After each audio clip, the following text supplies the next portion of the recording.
Le film s'ouvre sur un enregistrement vidéo d'un homme nommé Capitaine Varna, à bord d'un vaisseau spatial appelé Demeter. Il tient un crucifix dans sa main et parle d'un désastre imminent, pendant qu'une machine en arrière-plan décompte jusqu'à l'autodestruction.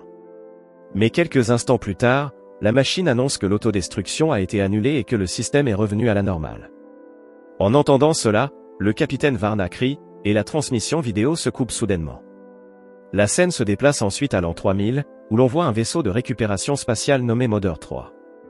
Van Helsing, le capitaine du vaisseau, annonce qu'après 50 ans de disparition, ils ont enfin découvert le vaisseau abandonné de Demeter. Van Helsing et son équipage sont donc en mission pour l'investiguer, espérant le ramener sur Terre et le récupérer pour de l'argent. Ensuite, nous rencontrons le reste de l'équipage, comprenant le vice-capitaine Aurora, un fumeur nommé 187, et un professeur handicapé nommé Arthur qui utilise un fauteuil roulant. Il y a aussi un homme musclé nommé Umve et l'interne en navigation Mina. Au début, seuls Mina et Umve montent à bord du Demeter et explorent son intérieur, pendant que les autres les surveillent depuis le Mother 3. Les deux réalisent bientôt que le vaisseau est complètement vide, et lorsqu'ils enlèvent leur masque, ils remarquent une odeur nauséabonde dans l'air. Malgré cela, ils supposent que le vaisseau est sûr et décident d'inviter le reste de l'équipe à bord. L'équipage est alors divisé en groupes et commence à explorer les différentes sections du vaisseau. Nous retournons ensuite au journal vidéo du capitaine Varna de l'an 1950. Il déclare que le moteur ne fonctionne pas et que le système de communication est également hors service. Il mentionne que plus de la moitié de l'équipage a été infecté par quelque chose qu'il n'avait jamais vu auparavant. En conséquence, les quelques individus non affectés se sont enfermés dans leur quartier mais ne savent pas combien de temps ils pourront survivre dans cette condition. Dans le présent, l'équipe explore le vaisseau lorsqu'ils découvrent le cadavre du capitaine Varna dans l'une des pièces. Le défunt est attaché à une chaise et sert un crucifix, ce qui stupéfie tout le monde. Van Helsing annonce alors qu'il devrait ramener le vaisseau chez lui et aussi donner une sépulture convenable à cet homme. Cependant, Aurora proteste, affirmant qu'ils ne savent pas ce qui est arrivé au vaisseau ou à cette personne. Elle suggère de partir et simplement le signaler aux autorités, mais les hommes rient et la ridiculisent. Mina exprime également un mauvais pressentiment à propos de la situation, mais les autres la rejettent également. Ils pourraient gagner environ 15 millions de dollars avec ce vaisseau, alors ils ne veulent pas manquer une telle opportunité. Cependant, alors que l'équipage s'apprête à partir, le Mother 3 se détache brusquement du Demeter. Arthur tente de reprendre le contrôle, mais ses efforts sont vains, les laissant coincés dans le Demeter sans moyen de communication. Pendant ce temps, Umve et 187 suivent l'origine de l'odeur nauséabonde et arrivent dans une pièce remplie de cercueils. 187 spécule que les cercueils pourraient contenir de l'herbe spatiale et décide d'en ouvrir un. Cependant, il est déçu de découvrir qu'il n'y a rien à l'intérieur, juste du sable. Ensuite, Umve suggère de retourner à la salle de repos pour rejoindre les autres. Mais 187 décide de rester pour ouvrir plus de cercueils dans l'espoir d'y trouver de l'herbe.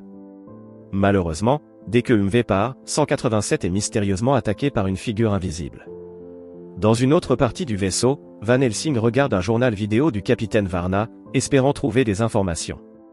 Dans la vidéo, le capitaine révèle qu'il partait d'une planète appelée Transylvanie avec un chargement de cercueils. Van Helsing est soudainement surpris par un cri fort et se précipite vers lui.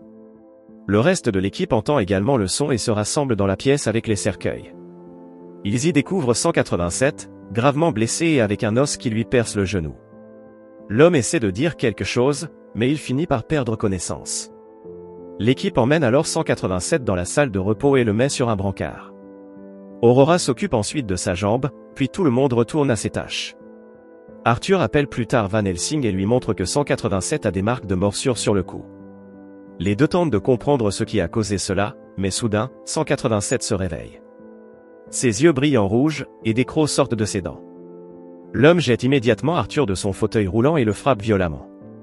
Un Van Helsing horrifié tente de l'arrêter mais est facilement jeté de l'autre côté de la pièce. À ce moment, Aurora arrive dans la pièce et tire plusieurs fois sur 187. Mais même les balles n'ont aucun effet sur lui, et 187 commence à délirer sur la façon dont il va avoir ce qu'il veut avec elle avant de la tuer enfin. Cela terrifie Aurora, qui s'enfuit immédiatement, poursuivi par 187. Alors qu'il court à travers le vaisseau, il rencontre une figure mystérieuse dans l'une des pièces. 187 s'agenouille immédiatement, l'appelant maître et lui promettant sa loyauté. En réponse, la personne mystérieuse lui ordonne de tuer ses amis s'il veut lui plaire. 187 obéit et se lance dans une série de meurtres. Plus tard, caché dans l'une des pièces, Aurora est approchée par le même homme mystérieux. Il semble fasciné par elle et dit n'avoir jamais vu une créature aussi belle. Elle demande qui il était, ce qu'il veut, alors il se présente comme le comte Orlok.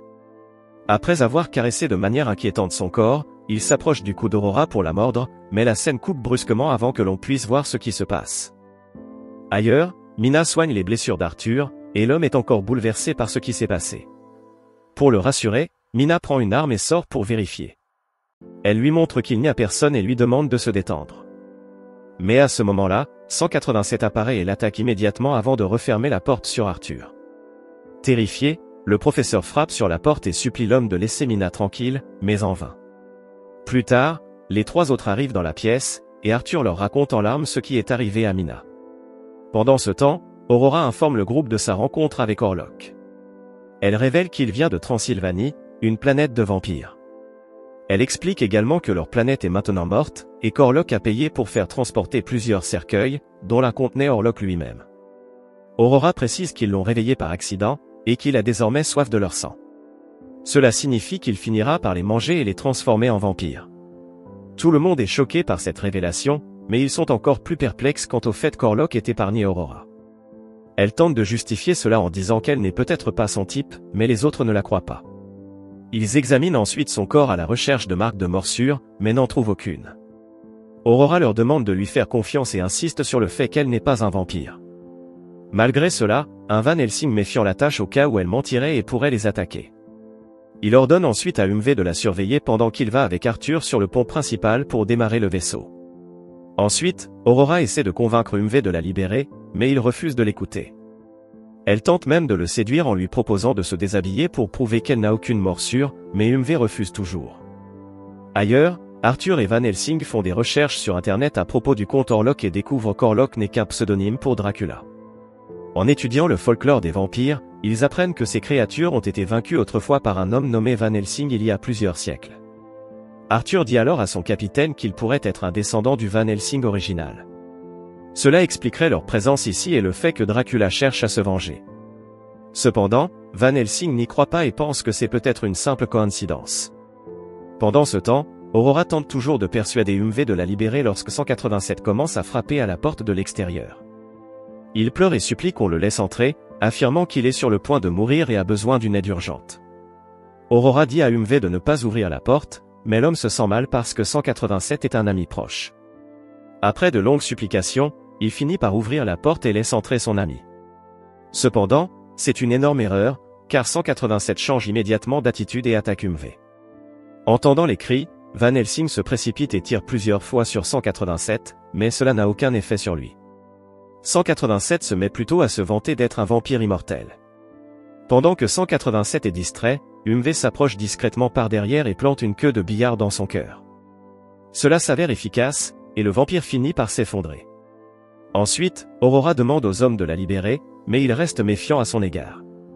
Van Helsing veut savoir pourquoi Dracula ne l'a pas mordu alors qu'il en avait l'occasion. N'ayant pas d'autre option, Aurora finit par avouer qu'elle n'est pas une personne réelle, mais plutôt un robot. Elle révèle qu'elle travaille pour une société appelée NWC, qu'il a envoyée sous couverture pour enquêter sur les activités de l'équipage. Elle n'a pas de sang et n'a donc aucune utilité pour Dracula. En entendant cela, Umve se sent trahi et tente de tirer sur le robot. Cependant, Van Helsing l'en empêche et libère Aurora, réalisant qu'ils peuvent l'utiliser comme une arme contre Dracula. Après cela, les trois se rendent sur le pont principal et rejoignent Arthur. Il lui raconte ce qui vient de se passer avec 187, et Arthur révèle qu'un objet en bois est un moyen très efficace de tuer un vampire. Il mentionne également que d'autres méthodes incluent le crucifix et la lumière du soleil, que les vampires redoutent. L'équipage décide donc d'orienter le vaisseau vers un système binaire près du soleil pour enfin se débarrasser du vampire. Cependant, ils découvrent qu'il leur faudra 13 heures pour y arriver. Aurora et Van Helsing décident alors de chercher d'autres objets en bois. Ils trouvent plusieurs queues de billard et se rendent dans la pièce remplie de cercueils pour trouver Dracula. Les deux commencent à ouvrir les cercueils un par un, mais la majorité d'entre eux sont vides. À un moment, ils tombent sur leur amie Mina, allongée dans un cercueil. Mais avant qu'elle ne puisse causer des dégâts, Aurora lui transperce le cœur avec une queue de billard. Mina reprend alors conscience et pousse un cri strident avant de s'effondrer à nouveau. À ce moment-là, un autre cercueil s'ouvre brutalement, et Dracula en émerge. Réalisant qu'il ne peut pas l'affronter seul, Van Helsing exhorte Aurora à chercher des renforts, ce qu'elle accepte de faire. Il confronte alors Dracula et lui révèle qu'il est le descendant du premier chasseur de vampires, Van Helsing. Contre toute attente, Dracula n'est pas effrayé, mais ravi, car il peut enfin se venger de la mort de sa famille. Pendant ce temps, Aurora arrive sur le pont principal et supplie Umve de l'aider. Mais il pense qu'il s'agit encore d'un tour du vampire et refuse de sortir. Finalement, frustrée, Aurora prend le crucifix du cadavre de l'ancien capitaine et décide de tuer le vampire elle-même. Peu après, Umve change d'avis et part à sa recherche. De son côté, Arthur est pris de panique et leur demande de ne pas le laisser seul. Il lutte pour faire avancer son fauteuil roulant et tente de les suivre, mais il rencontre rapidement Dracula. Arthur supplie le vampire de lui épargner la vie, et Dracula lui promet qu'il ne lui fera aucun mal. Il ajoute qu'il peut lui donner de nouvelles jambes et lui permettre de marcher à nouveau, ce qui redonne espoir au professeur. Dracula tend alors la main, et Arthur l'attrape sans hésitation. D'autre part, Aurora et Umve rejoignent enfin Van Helsing, qui est gravement blessé. Ils essaient de l'aider à se relever, mais son visage devient soudain sinistre. Il s'avère qu'il est lui aussi devenu un vampire et qu'il les attaque. Il est sur le point de mordre Umve, mais Aurora retire la queue de billard du corps de Mina et l'enfonce dans Van Helsing, le tuant. Cet acte ramène Mina à la vie, et elle tente d'attaquer Aurora. Cependant, la courageuse robot utilise son crucifix pour tenir le vampire à distance. Umve saisit alors l'occasion pour transpercer Mina avec une autre queue de billard, ce qui la fait s'effondrer à nouveau. Plus tard, lorsque le duo retourne sur le pont, il trouve le professeur évanoui. Ne sachant quoi faire, Aurora le poignarde à plusieurs reprises avec le crucifix. Arthur se réveille quelques secondes avant de s'effondrer à nouveau, révélant qu'il s'était déjà transformé en vampire. À ce moment, un Dracula furieux entre sur le pont, et le duo tente de l'arrêter. Finalement, ils parviennent à refermer la porte sur Dracula, lui coupant un bras dans le processus. Alors que le Déméter s'approche d'une des étoiles binaires, Umve et Aurora avouent qu'aucun des deux ne sait piloter le vaisseau. Cependant, ils se consolent en sachant que le plan de Dracula d'infiltrer la Terre a échoué. Aurora révèle ensuite qu'avant d'être une enquêtrice sous couverture, elle était un robot de plaisir, et elle propose à Umve de devenir intime. Cela enchante Umve, et les deux passent ainsi leurs dernières heures à faire l'amour. Plus tard, nous voyons une dernière vidéo de journal de bord du capitaine Varna, où il annonce son intention de se sacrifier avec son vaisseau. Le film se termine alors que le Déméter atteint finalement l'étoile binaire. Ne sachant pas comment le diriger, le vaisseau explose, tuant tous ses occupants, y compris Umve, Aurora et Dracula.